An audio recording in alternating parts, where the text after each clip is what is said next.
ನಮಸ್ಕಾರ ಸ್ನೇಹಿತರೆ, ನಾನು ಸತೀಶ್. ನಮ್ಮ ಈ ವಿಡಿಯೋದಲ್ಲಿ ನಿಮಗೆ ಒಂದು ಸ್ಟ್ರಾಂಗ್ ಬ್ರೇಕ್ಔಟ್ ಲೆವೆಲ್ ಅಲ್ಲಿ ಕುಂತಿರುವಂತಹ ಒಂದು ಸ್ಟಾಕ್ ನ ಇನ್ಫಾರ್ಮೇಶನ್ ಶೇರ್ ಮಾಡ್ತಾ ಇದ್ದೀನಿ ಸ್ನೇಹಿತರೆ.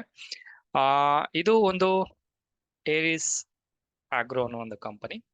ಈ ಕಂಪನಿ ಬಂದು ಈ ನಮ್ಮ ರೈತರಿಗೆ ಬೇಕಾಗಿರುವಂತ ಒಂದು ಕೆಮಿಕಲ್ಸ್ ಮತ್ತೆ ಫರ್ಟಿಲೈಸರ್ಸ್ ಅದ್ರ ಜೊತೆಗೆ ಬೇರೆ ಬೇರೆ ರೀತಿಯ ಒಂದು ಕೆಮಿಕಲ್ ಕಂಟೆಂಟ್ಸ್ ಇರುವಂತ ಕೆಲವೊಂದು ಏನಂತಾರೆ ಪ್ರಾಡಕ್ಟ್ ಗಳನ್ನ ಇವರು ಸೇಲ್ ಮಾಡ್ತಾರೆ. ಓಕೆ, ಈ ಒಂದು ಕಂಪನಿನ ಶೇರ್ ಮಾಡೋಕ್ಕಿಂತ ಮುಂಚೆ ಸ್ನೇಹಿತರೆ ನೆನ್ಪಿಟ್ಕೊಳ್ಳಿ, ಇದು ಸೆಬಿಯ ಒಂದು ಡಿಸ್ಕ್ಲೇಮರ್. ನಾವು ಎಲ್ಲಾ ವಿಡಿಯೋಗಳಲ್ಲಿ ಕ್ಲಿಯರ್ ಆಗಿ ಹೇಳ್ಬೇಕು ಅನ್ನುವ ಒಂದು ರೂಲ್ಸ್ ಇರೋದ್ರಿಂದ ಹೇಳ್ತಾ ಇದ್ದೀನಿ. ನಾವು ಸೆಬಿ ರಿಜಿಸ್ಟರ್ಡ್ ಅಡ್ವೈಸರ್ಸ್ ಅಲ್ಲ. ನಾವು ಕೊಡುವಂತ ಎಲ್ಲ ಇನ್ಫಾರ್ಮೇಶನ್ಸ್ ನಿಮ್ಮ ಎಜುಕೇಶನ್ ಮತ್ತೆ ಲರ್ನಿಂಗ್ ಪರ್ಪಸ್ಗೆ ಮಾತ್ರ. ದಯವಿಟ್ಟು ನಿಮ್ಮ ಫೈನಾನ್ಷಿಯಲ್ ಅಡ್ವೈಸರ್ಸ್ ನ ಕನ್ಸಲ್ಟ್ ಮಾಡಿ. ಓಕೆ, ಸರಿ ಸ್ನೇಹಿತರೆ. ಸೊ ಆಲ್ರೆಡಿ ಹೇಳಿದಂಗೆ ಈ ಒಂದು ಕಂಪನಿ ಹೆಸರು ಬಂದು ಏರಿಸ್ ಆಗ್ರೋ ಲಿಮಿಟೆಡ್ ಅಥವಾ ಏರಿಸ್ ಆಗ್ರೋ ಲಿಮಿಟೆಡ್, ನೀವು ಹೆಂಗ್ ಬೇಕಾದ್ರೂ ಪ್ರೊನೌನ್ಸಿಯೇಷನ್ ಮಾಡಬಹುದು.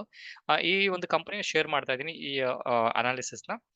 ನಾನು ಮೊನ್ನೆ ಒಂದು ಪೋಲ್ ಅಥವಾ ಒಂದು ಕ್ವೆಶನ್ಸ್ ನ ಹಾಕಿದ್ದೆ ನನ್ನ ಒಂದು ಚಾನೆಲ್ ಅಲ್ಲಿ.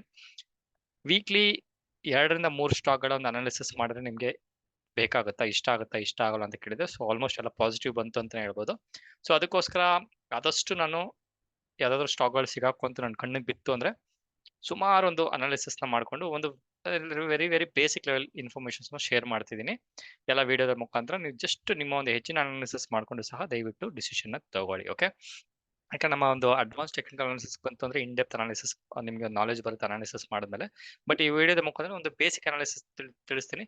ನಿಮ್ಮ ಒಂದು ಹೆಚ್ಚಿನ ಒಂದು ಸ್ಟ್ರಾಟಜಿ ಮತ್ತೆ ಒಂದು ಅನಾಲಿಸಿಸ್ ನ ನಾಲೆಜ್ ನೀವು ಯೂಸ್ ಮಾಡ್ಕೊಂಡು ಸಹ ನೀವು ಸೇಮ್ ಅನಾಲಿಸಿಸ್ ನ ಮಾಡಬಹುದು. ಓಕೆ, ಸೊ ಅದ್ರ ಜೊತೆಗೆ ಸ್ನೇಹಿತರೆ, ಈ ಒಂದು ಕಂಪನಿ ಒಂದು ಮಂತ್ಲಿ ಒಂದು ಟೈಮ್ ಫ್ರೇಮ್ ಬೇಸಿಸ್ ನೋಡ್ಬಿಟ್ರೆ ಆಕ್ಚುಲಿ ಹೇಳ್ಬೇಕಾದ್ರೆ ಈ ಒಂದು ಕಂಪನಿ ಒಂದು ಸೂಪರ್ ಒಂದು ಬೈಯಿಂಗ್ ಪ್ರೆಷರ್ ಬಂದು ಈ ಲೆವೆಲ್ ಅಲ್ಲಿ ಇದೆ ಅಂತ ಹೇಳ್ಬೋದು. ಹತ್ತತ್ರ 40 rupees ಇಂದ 45 ಈ ಲೆವೆಲ್ಗೆ ಇದೆ. ನೆಗೆಟಿವ್ ಕನ್ಸಿಡರ್ ಮಾಡಕ್ ಹೋಗ್ಬೇಡಿ, ಬಿಕಾಸ್ ಸ್ಟಾಕ್ ನೆಗೆಟಿವ್ ಆಗಲ್ಲ. ಒಂದು ರೈನ್ ಆಫ್ ಫಾರ್ಮೇಶನ್ಸ್ ಮಾಡಿದೀನಿ. ಅದಾದ್ಮೇಲೆ ಒಂದು ಮಂತ್ ಟೈಮ್ ಫ್ರೇಮ್ ನ ಈ ಒಂದು ರೈನ್ ಬ್ರೇಕ್ಔಟ್ ಆದ್ಮೇಲೆ ಸಹ ನೋಡಬಹುದು ಸ್ಟಾಕ್ ಸೂಪರ್ ಆಗಿ ಈ ಲೆವೆಲ್ ಗಂಟ ಬರುವಂತ ಚಾನ್ಸಸ್ ಹೆಚ್ಚಿಗೆ ಇದೆ ಅಂತಾನೆ ಹೇಳ್ಬೋದು. ಇದು ಮಂತ್ಲಿ ಒಂದು ಟೈಮ್ ಫ್ರೇಮ್. ಅದ್ರ ಜೊತೆಗೆ ಈ ಒಂದು ಸ್ಟಾಕ್ ಅಲ್ಲಿ ಮತ್ತೊಂದು ನೀವು ಒಳ್ಳೆ ಒಂದು ಡಿಸಿಷನ್ ನೋಡ್ಬೋದು. ಏನಂತ ಹೇಳಿದ್ರೆ ಒಂದು ನಿಮಿಷ ಪೆನ್. ಓಕೆ, ಸೊ ಈ ಸ್ಟಾಕ್ ನೋಡ್ಬೋದು ಆಲ್ಮೋಸ್ಟ್ ಬಿದ್ರೂ ಸಹ ಈ ನಮ್ಮ ಈ ದೊಡ್ಡ ಕ್ಯಾಂಡಲ್ ಏನಿದೆ ಆ ಒಂದು ಕ್ಯಾಂಡಲ್ ಕೆಳಗಡೆ ಬಂದಿಲ್ಲ. ಮಂತ್ಸ್ ಟುಗೆದರ್ ಆಲ್ಮೋಸ್ಟ್ ಅಲ್ಲೇ ನಿಂತಿದೆ ಅಂತಾನೆ ಹೇಳ್ಬೋದು. ಸೊ ಇದು ಒಂದು ಮಂತ್ಲಿ ಒಂದು ಟೈಮ್ ಫ್ರೇಮ್ ಅನಾಲಿಸಿಸ್. ಸೊ ಅದ್ರ ಜೊತೆಗೆ ಇದನ್ನ ನಾನು ಏನಾದ್ರು ವೀಕ್ಲಿ ಒಂದು ಅನಾಲಿಸಿಸ್ ನೋಡಿದ್ರೆ ಈ ಒಂದು ಸ್ಟಾಕ್ ಸೂಪರ್ ಬ್ರೇಕ್ಔಟ್ ಸಹ ಕೊಟ್ಟಿದೆ. ಆಲ್ಮೋಸ್ಟ್ 2023 ಒಂದು ಬಿಗಿನಿಂಗ್ ಅಲ್ಲಿ ಕೊಟ್ಟಿದೆ ಅಂತಾನೆ ಹೇಳ್ಬೋದು. ಸೊ ಅದಾದ್ಮೇಲೆ ಬ್ರೇಕ್ಔಟ್ ಕೊಟ್ಟ ಮೇಲೆ ರೀಟೆಸ್ಟ್ ಸಹ ಆಗಿದೆ. ಸೊ ರೀಟೆಸ್ಟ್ ಆದ್ಮೇಲೆ ಈ ಲೋಯರ್ ಲೆವೆಲ್ ನ ಬ್ರೇಕ್ಔಟ್ ಆಗಿಲ್ಲ ಅಂತಾನೆ ಹೇಳ್ಬೋದು. ನೋಡಬಹುದು ಇಲ್ಲಿ ಕ್ಯಾಂಡಲ್ ಆದ್ಮೇಲೆ ಒಂದು green back to back green ಬಂದಿದೆ. ಬಟ್ ಒಂದೇ ಸಮಸ್ಯೆ ಏನಂತ ಹೇಳಿದ್ರೆ ಈ ಬಿದ್ದ ಮೇಲೆ ನೋಡಬಹುದು ಸೂಪರ್ ಡೂಪರ್ ಆಗಿರೋಂಥ ಗ್ರೀನ್ ಕ್ಯಾಂಡಲ್ ಗಳು ಬಂದಿಲ್ಲ. ಅದೊಂದು ಸ್ವಲ್ಪ ಸಮಸ್ಯೆ ಇದೆ ಅಂತಾನೆ ಹೇಳ್ಬೋದು. ಇದನ್ನ ನೀವೇನಾದ್ರೂ ಡೈಲಿ ಟೈಮ್ ಫ್ರೇಮ್ ಅಲ್ಲಿ ಏನಾದ್ರು ಹೋಯ್ತು ಅಂತ ಹೇಳಿದ್ರೆ ಇದೇ ಸ್ಟಾಕ್ ಈ ಲೆವೆಲ್ ಅಲ್ಲಿ ಒಂದು ಬ್ರೇಕ್ಔಟ್ ಆಗಕ್ಕೆ ಕುಂತಿದೆ ಅಂತ ಹೇಳ್ಬೋದು ಸ್ನೇಹಿತರೆ. ಇವತ್ತಿನ ಒಂದು ಡೈಲಿ ಟೈಮ್ ಫ್ರೇಮ್ ಒಂದು ಕ್ಯಾಂಡಲ್ ನೋಡ್ರೆ ಅಷ್ಟು ಸ್ಟ್ರಾಂಗ್ ಇಲ್ಲ ಅಂತ ಹೇಳ್ಬೋದು. 175 ಕ್ರಾಸ್ ಆಗೋಂಟ ಸ್ವಲ್ಪ ಕಾಯಿರಿ. ಅದೇನಾದ್ರೂ ನೀಟಾಗಿ ಏನಾದ್ರು ಕ್ರಾಸ್ ಆಯ್ತು ಅಂತ ಹೇಳಿದ್ರೆ ನೆಕ್ಸ್ಟ್ ಸ್ಟ್ರಾಂಗ್ ರೆಸಿಸ್ಟೆನ್ಸ್ ಇರೋದು ಬಂದು ಅದತ್ರ 185 ಅಲ್ಲಿ ಒಂದು ಸ್ಟ್ರಾಂಗ್ ರೆಸಿಸ್ಟೆನ್ಸ್ ಇದೆ ಅಂತ ಹೇಳ್ಬೋದು. ಹತ್ತತ್ರ ಈ ಲೆವೆಲ್ಗೆ ಅದೇನಾದ್ರು ಬ್ರೇಕ್ಔಟ್ ಆಗಿ ವೀಕ್ಲಿ ನೆನ್ಪಿಟ್ಕೊಳ್ಳಿ, ವೀಕ್ಲಿ ಟೈಮ್ ಫ್ರೇಮ್ ಅಲ್ಲಿ ಒಳ್ಳೆ ಕ್ಯಾಂಡಲ್ ಫಾರ್ಮೇಶನ್ಸ್ ಏನಾದ್ರು ಆಗಿ ಏನಾದ್ರು ಗ್ರೀನ್ ಕಲರ್ ಹಾಕ್ಬಿಡ್ತೀನಿ. ಓಕೆ, ಸೊ ಒಳ್ಳೆ ಗ್ರೀನ್ ಕ್ಯಾಂಡಲ್ ಫಾರ್ಮೇಶನ್ಸ್ ಏನಾದ್ರು ಈ ಲೆವೆಲ್ ಅಲ್ಲಿ ಏನಾದ್ರು ಆಯ್ತು ಅಂತ ಹೇಳಿದ್ರೆ ನೀವು ಆಲ್ ಟೈಮ್ ಹೈಗೆ ಈ ಒಂದು ಸ್ಟಾಕ್ ಅಲ್ಲಿ ನೀವು ಇನ್ವೆಸ್ಟ್ಮೆಂಟ್ ಮಾಡಕ್ಕೆ ಶುರು ಮಾಡ್ಬೋದು. ಅಥವಾ ಸ್ವಿಂಗ್ ಟ್ರೇಡಿಂಗ್ ಸಹ ಮಾಡ್ಬೋದು, ಏನ್ ದೊಡ್ಡ ವಿಷಯ ಏನಲ್ಲ. ಬಟ್ ಏನಾದ್ರು ಸ್ವಲ್ಪ ಕಾಯ್ಬೇಕಾಗುತ್ತೆ.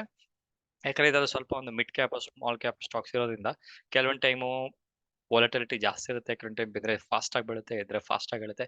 ಈ ರೀತಿಯ ಒಂದು ಇನ್ಫಾರ್ಮೇಶನ್ಸ್ ಇರುವಂತ ಸ್ಟಾಕ್ ಗಳು ಶೇರ್ ಮಾಡ್ತಾನೆ ನೀವು ದಯವಿಟ್ಟು ಹೆಚ್ಚಿನ ಅನಾಲಿಸಿಸ್ ಮಾಡಿ ಅನ್ನೋದು ನನ್ನ ಒಂದು ರಿಕ್ವೆಸ್ಟ್ ಸ್ನೇಹಿತರೆ. ಬಿಕಾಸ್ ನೀವು ಎಕ್ಸಾಂಪಲ್ ಹೇಳ್ತಾ ಇದೀನಿ, ನಿಮ್ಮ ಒಂದು ತಿಂಗಳ ಸ್ಯಾಲರಿ 15,000 20,000 ಈ ರೀತಿಯ ಸಂಬಳಗಳು ಇಟ್ಕೊಂಡು ನೀವು ಎಲ್ಲ ಅಮೌಂಟ್ ನ ಈ ರೀತಿ ಸ್ಟಾಕ್ ಗಳು ಏನಾದ್ರು ಹಾಕಿದ್ರೆ ಸ್ವಲ್ಪ ರಿಸ್ಕ್ ಆಗ್ಬೋದಲ್ಲ. ಅದಕ್ಕೋಸ್ಕರ ಸ್ವಲ್ಪ ಕೇರ್ಫುಲ್ ಆಗಿ ಮಾಡಿ ಅನ್ನೋದು ನನ್ನ ಒಂದು ಪರ್ಸನಲ್ ಸಜೆಷನ್. ಬೇಕಾದ್ರೆ ಫಿಲಾಸಫಿ ಬೇಕಾದ್ರೆ ಅನ್ಕೊಳ್ಳಿ, but personal suggestion as a friend ನಾನು ನಿಮ್ಗೆ ಹೇಳ್ತೇನೆ, ಸ್ವಲ್ಪ ಕೇರ್ಫುಲ್ ಆಗಿ ಮಾಡ್ಕೊಳ್ಳೋದ ಡಿಸಿಷನ್ ಮಾಡಿ. ಬಿಕಾಸ್ ರಿಸ್ಕ್ ಇದ್ರೆ ಎಕ್ಸಾಕ್ಟ್ಲಿ ಎಲ್ಲ ರಿವಾರ್ಡ್ ಇರುತ್ತಲ್ವಾ.